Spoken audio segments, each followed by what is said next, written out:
Saya bacakan hadis nomor 76. Asalis an Ibnu Abbas radhiyallahu anhu aidan qala hasbunallahu wa ni'mal wakil qala Ibrahim alaihi salam hina ulqiya finnar wa qala Muhammad sallallahu alaihi wasallam hina qalu innan nasa qad jama'u lakum fakhshawhum wa zadahum imanan wa qalu hasbunallahu wa ni'mal wakil.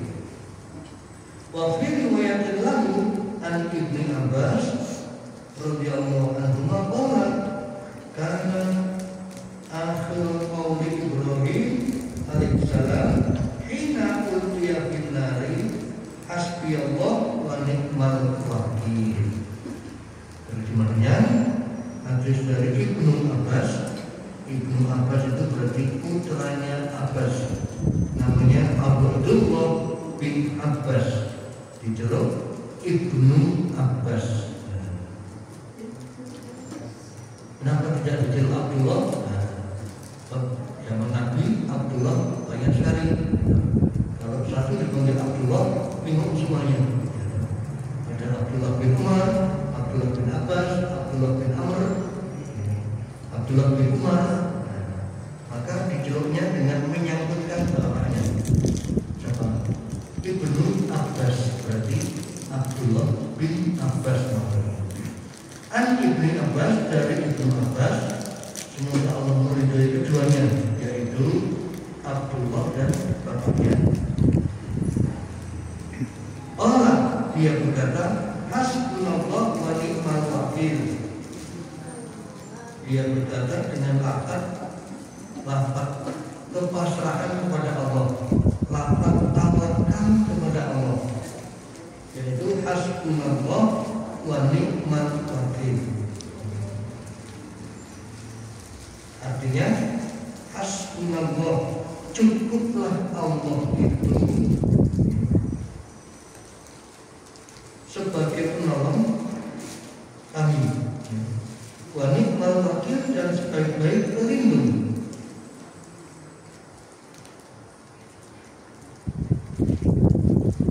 Qala Ibrahim alaihissalam hina ulqiya finnar. Kalimat itu jugalah yang diucapkan oleh Nabi Ibrahim ketika Nabi Ibrahim dilemparkan ke dalam onggokan api neraka oleh Raja Namrud. Ketika Nabi Ibrahim dibakar oleh Raja Namrud beserta rakyatnya, maka kalimat itu yang diucapkan oleh Nabi Ibrahim, hasbunallah wa ni'mal wakil. Berikutnya, wa qala Muhammad SAW. Kalimat itu pula yang diucapkan oleh Nabi Muhammad sallallahu alaihi wasallam ketika orang-orang pada berseru kepada beliau. Orang-orang berseru kepada beliau karena orang-orang itu pada ketakutan. Para sahabat pada ketakutan, lalu menyeru kepada Nabi, sesungguhnya orang-orang telah bergabung untuk menyerang kalian, maka itu takutlah kalian kepada mereka. Akan tetapi ucapan tersebut malah menambah tingkat keimanan mereka. Mereka berkata seperti yang diucapkan oleh Nabi Ibrahim, hasbunallah wa ni'mal wakil. Hadis riwayat Bukhari. Baik teman-teman, dalam hadis ini Allah Subhanahu wa taala mengilhamkan kepada Rasulullah SAW akan ucapan nabinya, yaitu Nabi Ibrahim, menunjukkan pribadi yang sangat begitu besar kepasrahannya kepada Allah, sampai-sampai Nabi Ibrahim itu Di dalam Quran disebut bala'un azim, bala ujian yang sangat besar. Nabi Ibrahim itu mendapatkan keturunan di saat sudah usia ST, usia ST, itu baru mendapatkan keturunan. Demikian pula Nabi Zakaria, karena kesabarannya tidak mengeluh dan yakin bahwa karunia Allah itu akan datang kepada mereka, maka mereka begitu kepasrahannya tinggi, tidak pernah berputus asa. Berbeda dengan oknum-oknum orang zaman sekarang. Oknum saya katakan kita, ada yang baru manten 5 bulan, 1 tahun kita belum dikaruniai putra sudah saling menuduh sesama pasangan itu. Kalau aku MANDUN, sisi yang menuduh, aku MANDUN, saling menuduh kita. Sebetulnya hanya urusan kesabaran saja, tidak ada istilah MANDUN. Terbukti nabi-nabi itu di usia tua itu pun dengan izin Allah bisa mendapatkan karunia putra. Bahkan Maryam yang hidup sendiri tanpa bersuami itu pun dengan izin Allah bisa mendapatkan keturunan. Maka tidak heran kalau Allah sudah punya kuasa itu ada saja jalannya. Orang usia 50 mau melahirkan ya tidak mengapa.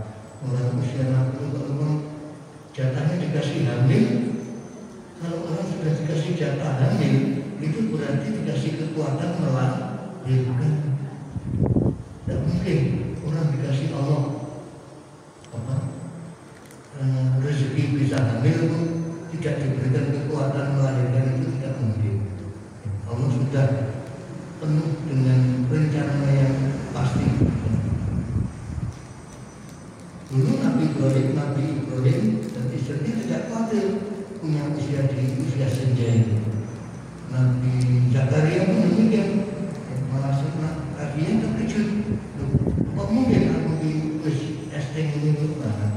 Tapi kata Allah, kalau sudah itu menjadi ketentuannya, itu sudah akan terjadi. Ketentuan Allah itu, kalau Allah menghendaki sesuatu itu sangat mudah. Dalam surat Yasin disebutkan idza arada syai'an, terus an ayyaqula lahu kun fayakun. Idza arada, kalau ia menginginkan syai'an, sesuatu hal, ayyaqula lahu kun fayakun, semudah dia mengucapkan kun. Allah kalau menghendaki sesuatu itu semudah dengan mengucapkan kun. Tapi harus diingat, kata Syekh Mutawali, bahwa ucapan Allah kun itu bukan passwordnya Gusti Allah. Ingat-ingat, Allah kalau menghendaki sesuatu mengucapkan kun itu bukan passwordnya Gusti Allah. Jangan dipadaki kalau tukang sihir. Ini tukang sihir, sihirannya ampuh terus mengucapkan apa?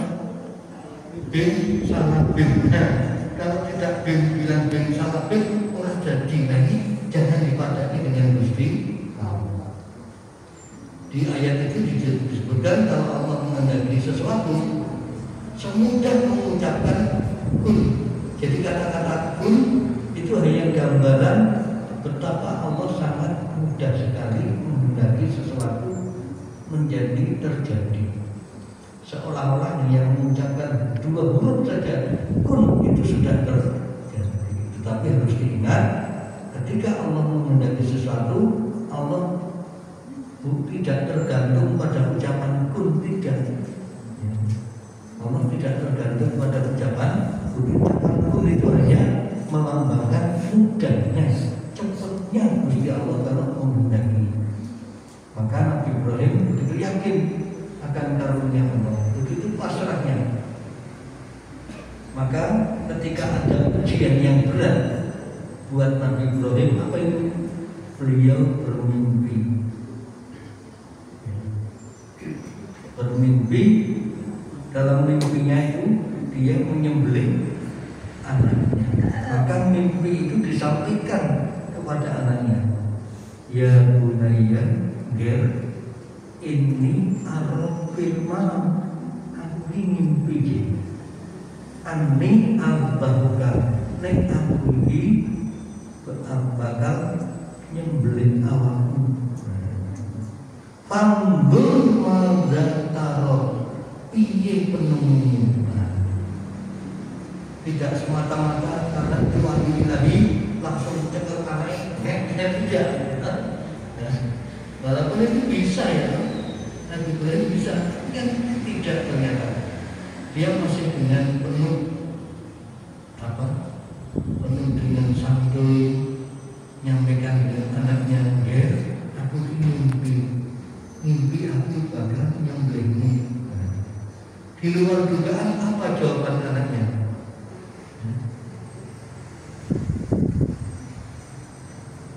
Al ma'tumar satajiduni insyaallahu minas sabirin.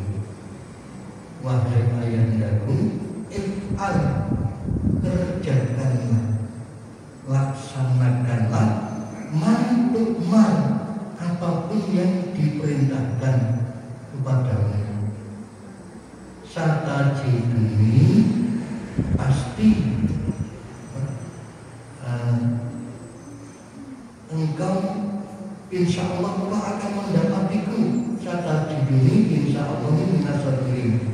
Insya Allah engkau akan mendapatiku sebagai orang yang kelompok orang yang sabar. Bapak dan anak punya dedikasi yang sama, punya akhlak yang sama, punya watak yang sama.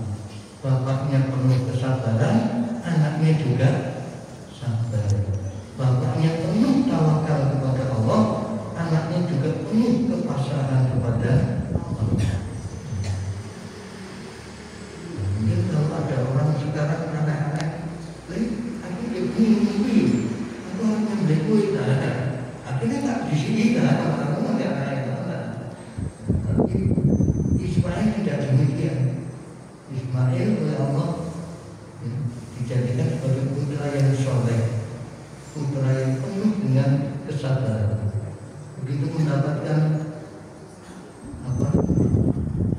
berita dari ayahnya, yakin bahwa ini adalah perintah Allah Subhanahu wa Ta'ala. Maka Nabi Ibrahim diuji sama Allah. Jadi ketika sudah siap melaksanakannya, pisau sudah siap ditempelkan itu, ya, langsung Nabi Ibrahim dicelup. Lakad sadaqta ru'ya, Ibrahim, engkau telah membenarkan mimpi tersebut. Engkau telah membenarkan mimpi tersebut, dipuji oleh Allah. Dan itu kata Allah merupakan apa? Balakun rabbika azim, merupakan ujian yang besar dari Tuhan. Nabi saja ujiannya sangat besar. Itu aja Nabi, tidak terus Nabi terus kurang diapa-apa, tidak. Ternyata Nabi pun diuji oleh Allah Subhanahu wa Ta'ala.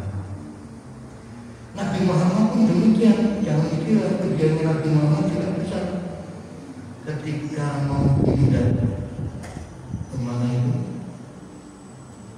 mau hijrah, sebelum Mekah Madinah itu kan sebelumnya pernah berhijrah ke daerah Taif, gitu.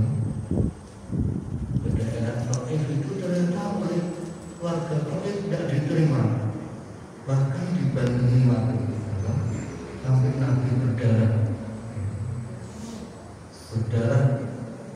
mulutnya karena dipenuhi bantuan oleh penghuni atau warga lain. Tapi Nabi begitu pasrah, yang gemes malah malaikat.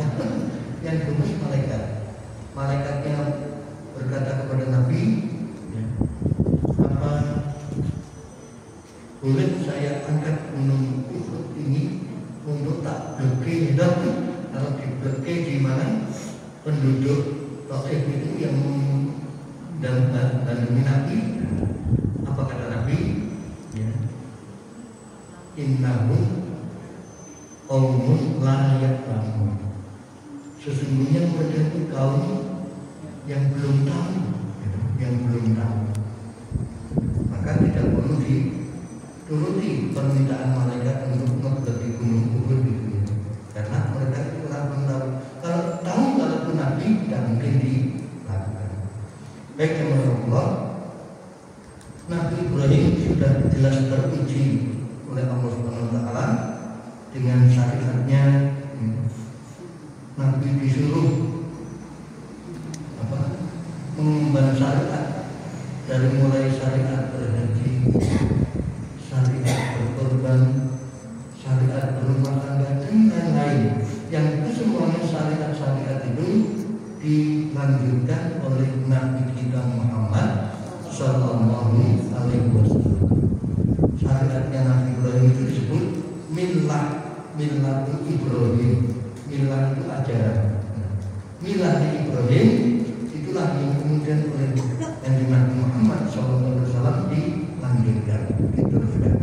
Artinya syariat yang dibawa oleh Nabi Muhammad SAW itu tidak berbeda dengan yang dibawa oleh Nabi Ibrahim. Awalnya mengandung nilai apa? Tauhid.